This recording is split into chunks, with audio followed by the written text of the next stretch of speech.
প্রিয়জনের সঙ্গে ঈদ করতে রাজধানী ছাড়ছেন বাসিন্দারা।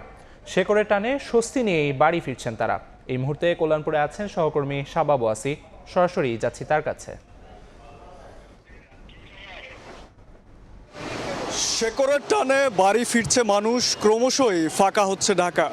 প্রিয়জনের সাথে ঈদ আনন্দ উপভোগ করতে সকাল থেকেই কল্যাণপুর বাস স্টেশনে ভিড় জমাতে শুরু করেছেন ঘরমুখী মানুষ। আমরা এই মুহূর্তে দাঁড়িয়ে আছি কল্যাণপুর বাস স্টেশনে এবং প্রথম প্রহর থেকেই কিন্তু আমরা দেখতে পাচ্ছি ঘরমুখী মানুষের ভিড়।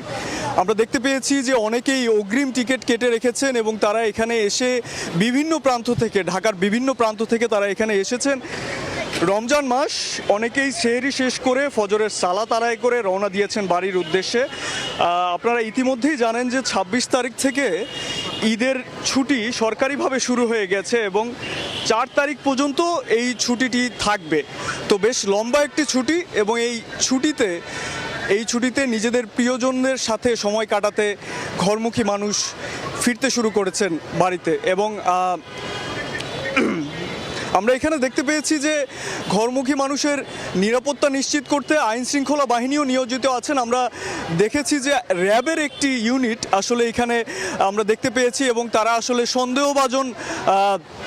সন্দেহভাজন ব্যাগ এবং যাত্রীদেরকে চেক করছেন। আমরা সকাল থেকেই এটা খেয়াল করেছি যে রাজধানীর বিভিন্ন প্রান্ত থেকে মানুষ এসেছেন এখানে। আমরা তাদের সাথে কথা বলেছি, অনেকেই অনেক দূর দূরান্ত থেকে এসেছেন এবং কল্যাণপুর বাস স্টেশন যেহেতু এখান থেকে উত্তরাঞ্চল দক্ষিণাঞ্চলের বিভিন্ন বাস আসলে এখান থেকে যাত্রা শুরু করে, তাই অনেক মানুষই এখান থেকে তাদের যাত্রা শুরু করেছেন। এই মুহূর্তে দেখানোর চেষ্টা করছি যে মানুষের আসলে কতটা সমাগম রয়েছে এখানে। বিভিন্ন প্রান্ত থেকে মানুষ আসছেন বাসগুলোতে, মানুষ টিকিট চেক করে বাসের যারা কন্ডাক্টর তারা আসলে যাত্রীদেরকে সাহায্য করছেন বাসে উঠানোর জন্য।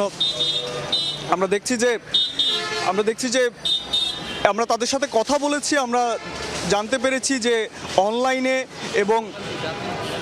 অনলাইনে এবং বিভিন্ন এবং ফিজিক্যালি সশরীরে এসেও অনেকে টিকিট কেটেছেন। যাত্রীপথে যাত্রীদেরকে আমরা জিজ্ঞেস করেছি যে কোনো ভোগান্তি তারা ফেস করেছেন কিনা। তারা বলছেন যে আপাতত দৃষ্টিতে কোনো ভোগান্তি তারা দেখছেন না, খুব সুষ্ঠুভাবেই তারা আসলে তাদের ঈদ যাত্রা শুরু করেছেন এবং সুষ্ঠুভাবেই আসলে তারা তাদের বাড়ির উদ্দেশ্যে রওনা দিয়েছেন এবং সুন্দরভাবে পরিবারের সাথে একটি ঈদ কাটানোর জন্য তারা প্রত্যয়বদ্ধ। এই ছিল আমার কাছে কল্যাণপুর বাস স্টেশন থেকে সর্বশেষ। কল্যাণপুর থেকে সরাসরি যুক্ত ছিলেন সহকর্মী শাবাব ওয়াসি। ঢাকা